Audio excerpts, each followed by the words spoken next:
I'm Laura Bonnell, and this is the Living with Cystic Fibrosis podcast coming to you from Detroit. Please subscribe and even rate and comment on our podcasts when it moves you. I learn something new with every podcast, and I'm always inspired by the people that are showcased here. We don't give medical advice. You need to connect with your doctor for that. I hope that this Living with Cystic Fibrosis podcast educates you and sparks some volunteering or advocacy. The CF community needs people like you. Thanks to our sponsor, Beatrice, for their support. The Live Fearlessly Foundation was started by Jacob Venditti, who has cystic fibrosis, and Jacob says he focuses on improving quality of life, expanding access to resources, and ensuring that financial barriers don't prevent people with cystic fibrosis from receiving the care and opportunities that they deserve. Staying involved in the CF community, Jacob is on the Rare Disease Legislative Advocates Advisory Committee, and he also sits on the Rehabilitation Council in the state of North Carolina as well. He is currently doing some legislative work, which we will talk about. And in the midst of all of his advocacy, he's hoping to be listed for a lung transplant very soon. And we also talk about putting a pork shoulder in the ground, cooking it, and going surfing. So you're going to have to stay tuned and listen to that as a guest pops in with us to talk about surfing. Welcome, Jacob. It is great to have you back on the podcast for a second time. Hello. Hey, Laura. Yeah, I'm stoked to be on the podcast today. Thanks for having me. You're welcome. And you are in Puerto Rico right now, so that's fantastic. It's warmer there than it is here in Michigan. Man, it's so nice to get some warm water and warm weather. I've been in North Carolina all winter, and I needed some good joyful movement for a week. Well, I'm glad you have it, and we cannot be silent because this is a podcast, but when you were signing in, I could hear all the animals and the birds chirping, and I love those sounds. So yeah, I'm staying on a 45-acre farm right now, and it's right down the street from some great waves, and I'm doing some long-distance paddling too, training for the Crossing for a Cure this summer, and it all really exciting stuff. It is exciting, and we're going to get to that crossing later on in the podcast, but I'm glad you're in such a warm environment right now. We recently saw each other in D.C., which was great because that is the first time we've ever met in person. I know, right? It's been a long time coming, and that was so cool. I mean, holy smokes, like, we're in the Reagan Center on the pavilion stairs with 1,000 other rare disease patients and caregivers and standing together, and we all shouted, "We're stronger together." And the next day charged it into the Capitol to advocate on behalf of so many incredible bills that can really make a huge difference in our community. You're so right. And it was so wonderful to be amongst so many people where we all had the same goal. And this was the Every Life Foundation. This was their, organization for advocating on the Hill. And we were all glad to be part of that. I would say that, it obviously was the first time that we met, and it was fantastic.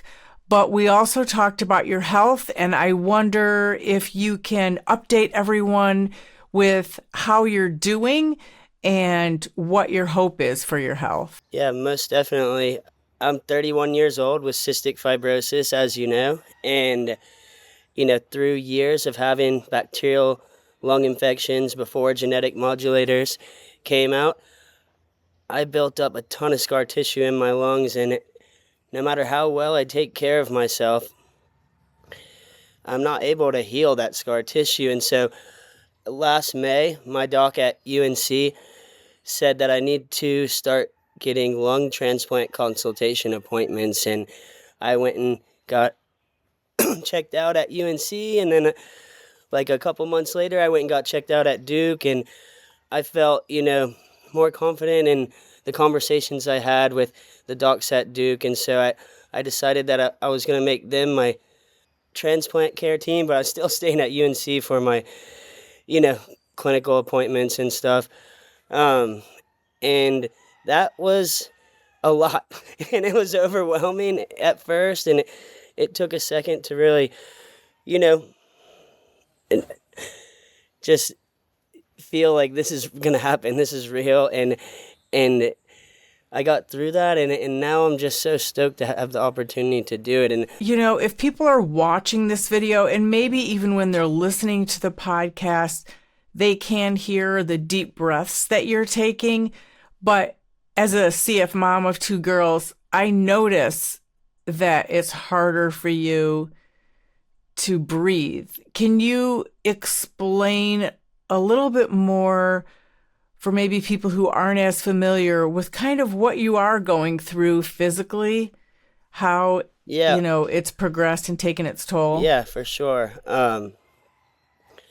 So on a daily basis, like, it takes me a second to get up. Like, I get up pretty early every morning, about 7 o'clock, but to get to the point where I can go be active or something, I have to really do cough a lot and, get my body moving, because living with 30% lung function, it's not easy to breathe, and all sorts of things go along with that. Like, other parts of my body have started to shut down a little bit, and I get cramps, and I'm in back pain, like serious back pain in the mornings and at night, like right where my lungs are. But I power through it as best as I can, and I'm very optimistic about it all, and I don't give up.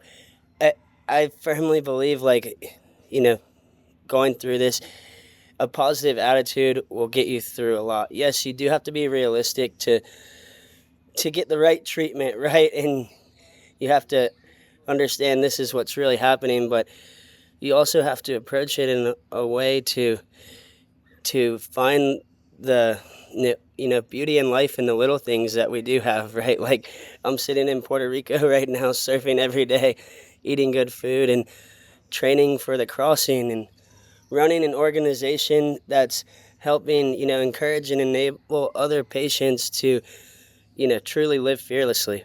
Do you notice, because you're by the salt water, is it making a difference? I mean, the kids used to do hypertonic saline, and I don't know if you're still doing that, but do Oh my you gosh. notice that? Is Yeah, it helping so you? I've just been so busy with work lately, and in Wilmington, North Carolina, it snowed probably a month and a half ago, and when it snowed, I got into a mental block of, like, going outside and being active, and I haven't, like, been doing that like, at all since then. And then I got here, and I'm, like, in the ocean every day, breathing in the salt air and moving, and I notice a tremendous difference. Like, I'm not coughing as much in the mornings. I'm not in quite as much pain, because I'm just getting so much more air through my lungs than I was when I was, like, you know, hibernating. Right.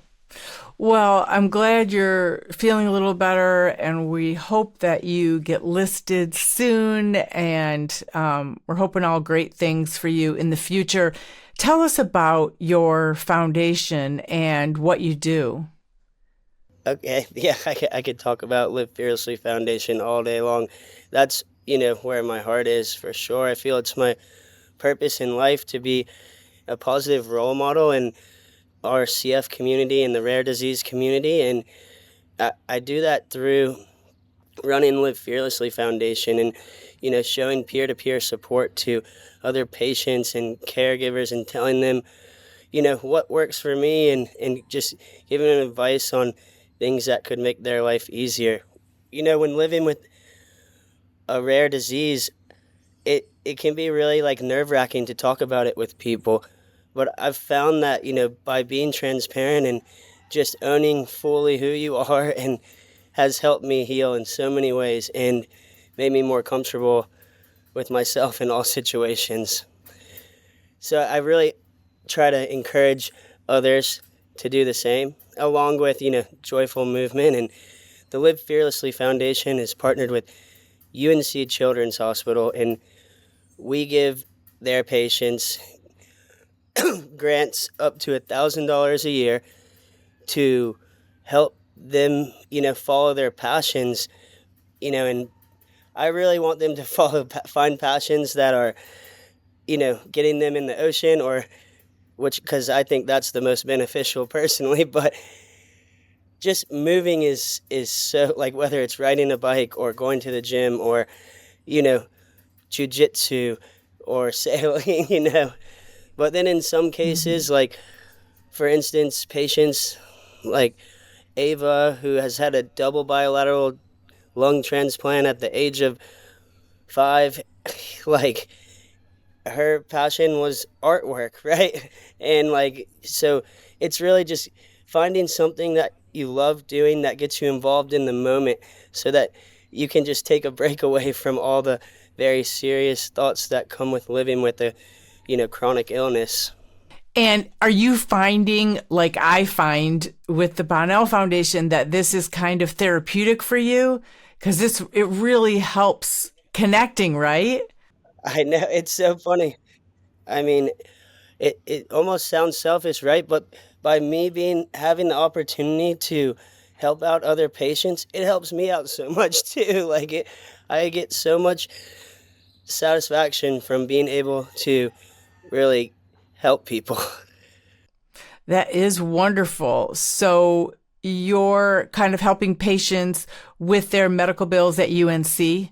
Is that correct? So I make it real easy, just because of past experiences growing up with CF and working with organizations where you had to fill out 5-paper essays and all this stuff that makes it so difficult to receive the grant, that all I do is I talk to them, I ask them what they're passionate about, and they tell me, and I ask them to send me a photo of them doing it, and then I just directly send the grant to them through Zelle, PayPal, Venmo.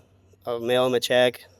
You said these are people that are specifically in North Carolina, or So I've really never said no to anybody with CF that's reached out to me. I've helped out okay. patients with CF in, almost every state in the U.S. now. But where my events that I run to fundraise to be able to do this are all in southeastern North Carolina. And so that's where my donor retention mainly lies. And so because of that, I partnered with UNC, and we give the most grants to patients at UNC. And we're partnered with the social worker, Amy. She's a legend, and she's always sending us recommendations. And it's really a great match. Yeah, the social workers are the heart and soul. Everyone is important, absolutely, in the CF clinics, but the social workers know everything that's going on in every direction. So Yeah,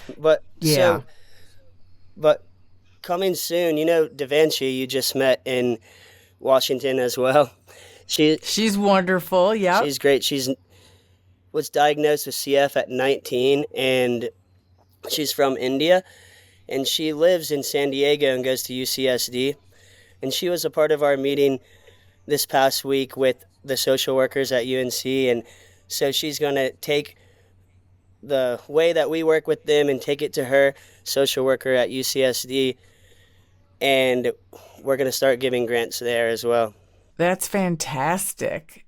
One thing that I wanted you to talk about was the rare disease income threshold amendment that you're working on, that you were telling me about when we were in DC. So what is that all about? Yeah, that's something I'm also very passionate about, the rare disease income threshold amendment that we've put together. I put it together with Mark Tremblay and a health care provider that I'm good friends with, Dwayne Allman, and a couple other people that helped out grammatically. And it's about raising how much money a patient with monthly high medication cost can make without being stripped of their healthcare benefits. Like for me, for instance, I've been on disability since I was 20 years old, and if I make over $1,550, I lose my healthcare benefits, and I can't, I can't, for me to transition, say I made $1,560, and now I've got to pay for my own private health insurance, which has to be premium insurance because I'm a CF patient and I need way more meds than the normal person. I've got to pay for my rent, my gas, everything else now.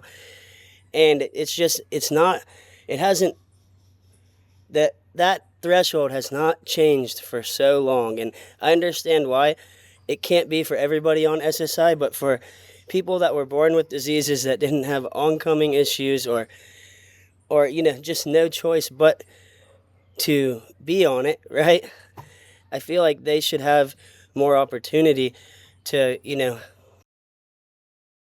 have more cushion. So like if you change the threshold, which we're asking for in this bill, to $3,700, then transitioning off of disability onto private health insurance would be much less burdensome.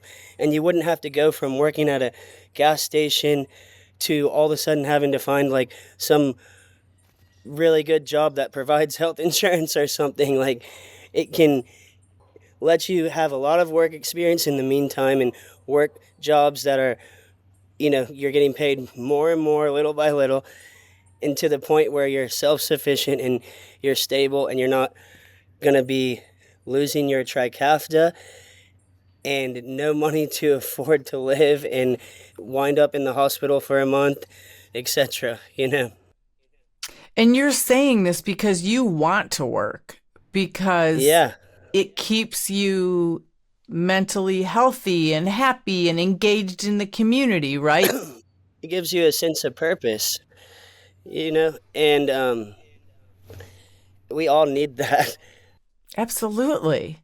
And like for a CF patient, we do have exacerbations, right, where we have a flare up in our lungs and we have to get IV antibiotics for, weeks at a time. But like now with Trikafta, for most patients, that's happening once a year or once every couple years. And yet, if they still have to be on disability and they can't make over $1,500, what are they going to do with the rest of their year? Like, they're going to be feeling good most of the year where they could work full time, but they're being stopped too because they can't afford their medication any other way. It's something I think is like a no-brainer. Like, why would you want to hold people back from contributing to society? And the bill, shows that it is nominal. It barely takes any money out of the healthcare budget, and it has the opportunity actually to bring more money back into the healthcare budget if you have these people that are now getting to the point where they're transitioning off of their disability and they're making $4,000 a month. They're going to be paying a lot more taxes, and that's just makes sense to me. But it's like it affects such a little group of people that, if we don't talk about it, nobody's even going to think of it. What's the feeling of lawmakers? What are you feeling that hopeful that this will pass, or kind of what's feedback are you getting so far? So like when we were in DC, we met with Senator Tillis's office and Senator Budd's office in the Capitol, and they both said that they want to support the bill. So the next step right now with the Ardita bill is we're going to create a way so that we can get it signed by people like yourself, foundation owners, patients, people really involved in the community that know about this issue.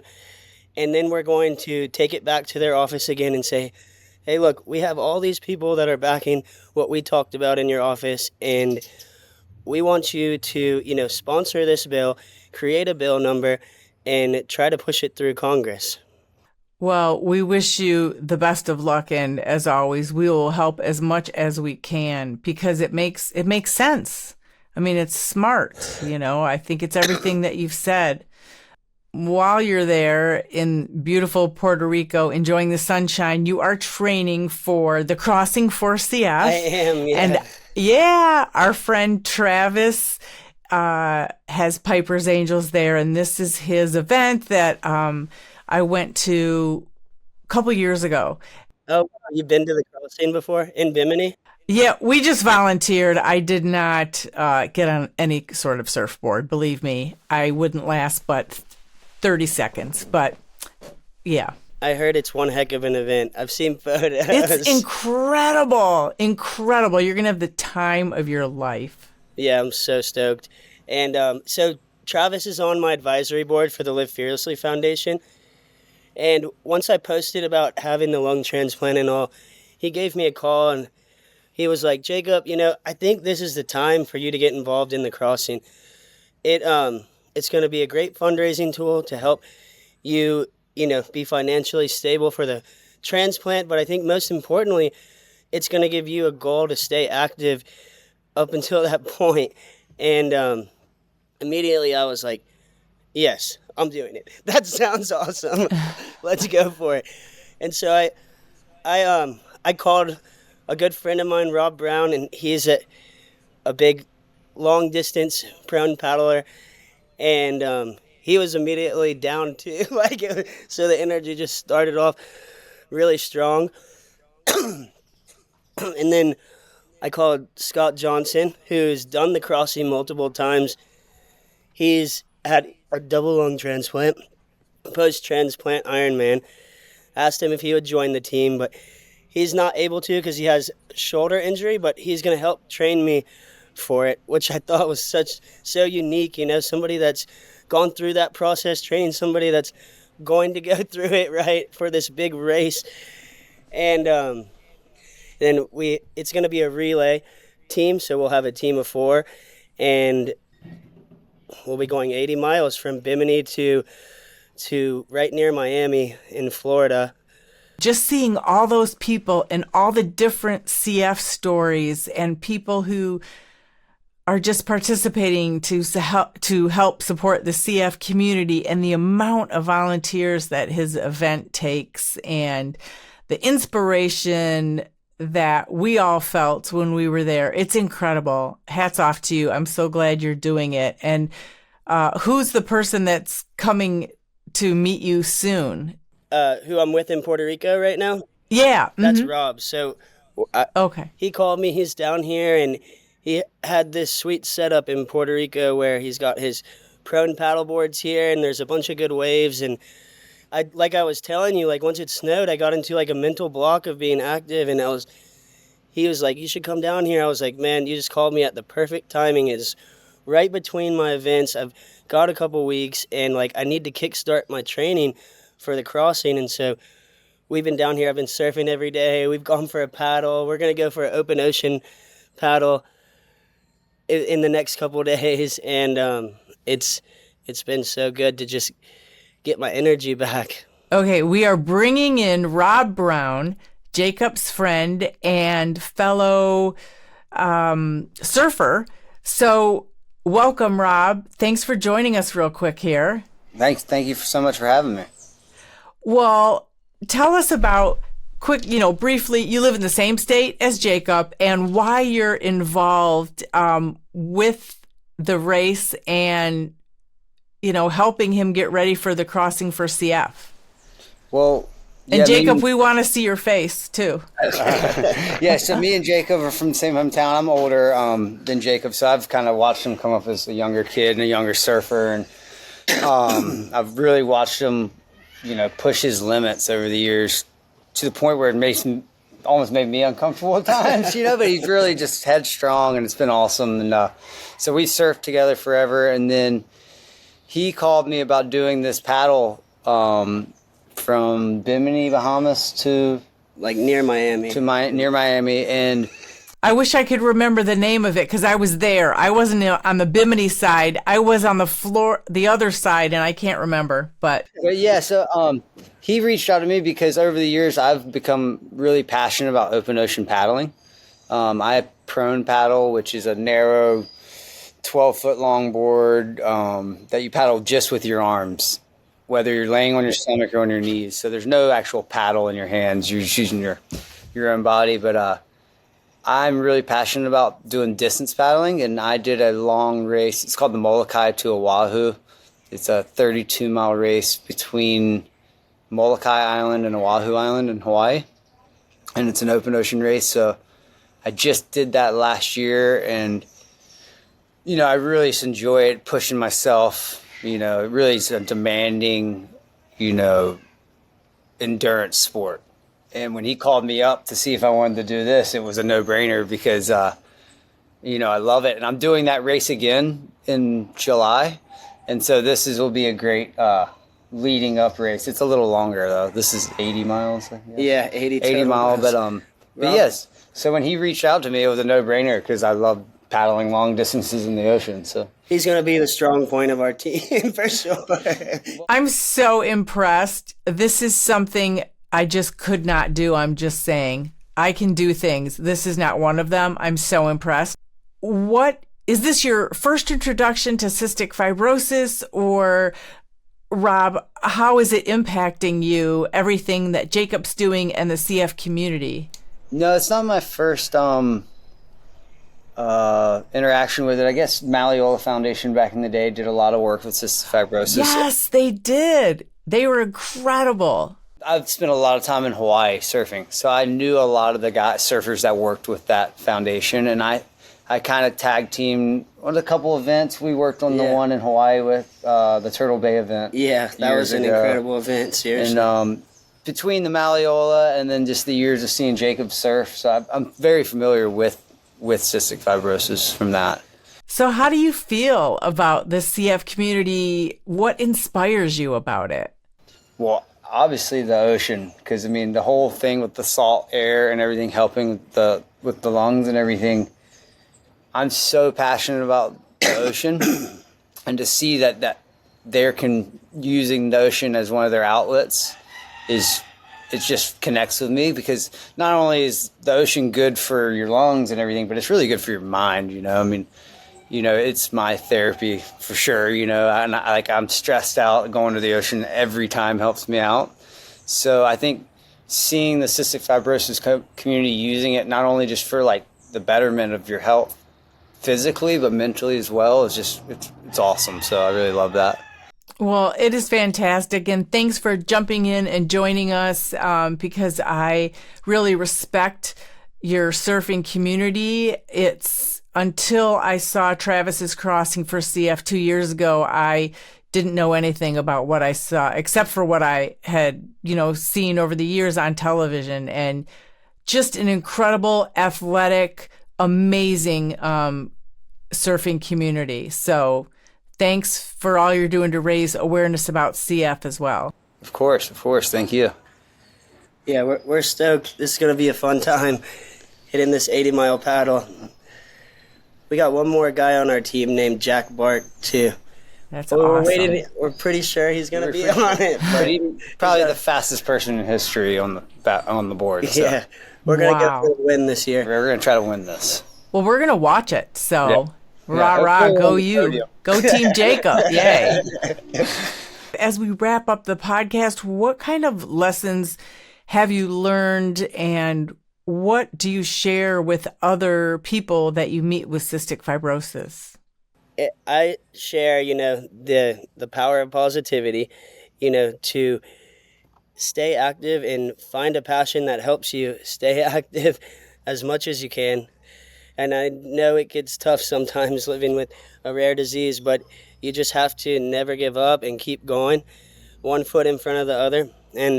And thirdly, I think it's so important to just be vulnerable and transparent about where you're at with your condition, with your peers, and with the community, because I really do just firmly believe that we're stronger together.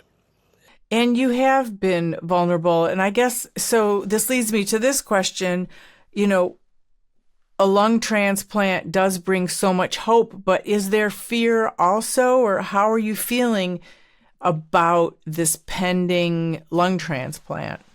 Well, that's a good question. When I wasn't being active all the time, I was randomly having nights where it was just tough thinking about how this process is going to go down. But the more active I am, the less I have those thoughts. So just like proof that I really need to do this paddle this year,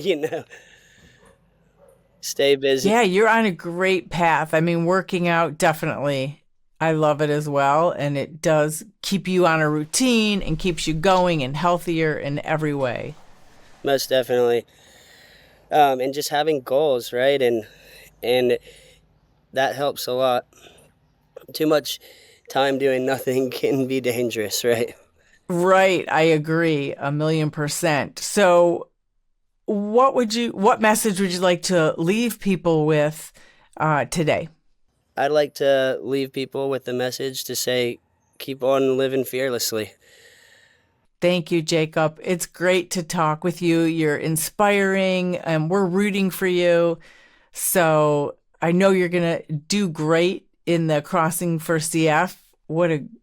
Can't wait to see you and everyone doing that event. Yeah, I'm so stoked. It's going to be an incredible moment for sure. The original music in this podcast is performed by Kevin Allen. It's not complicated. Who happens to have cystic fibrosis. We all got our worries and fears. I know it's got you frustrated, but loving you is so alright. This has been the Living with Cystic Fibrosis podcast. For more information and to learn more about the Bonnell Foundation, visit our website at thebonnellfoundation.org. That's the BONNELL Foundation.org.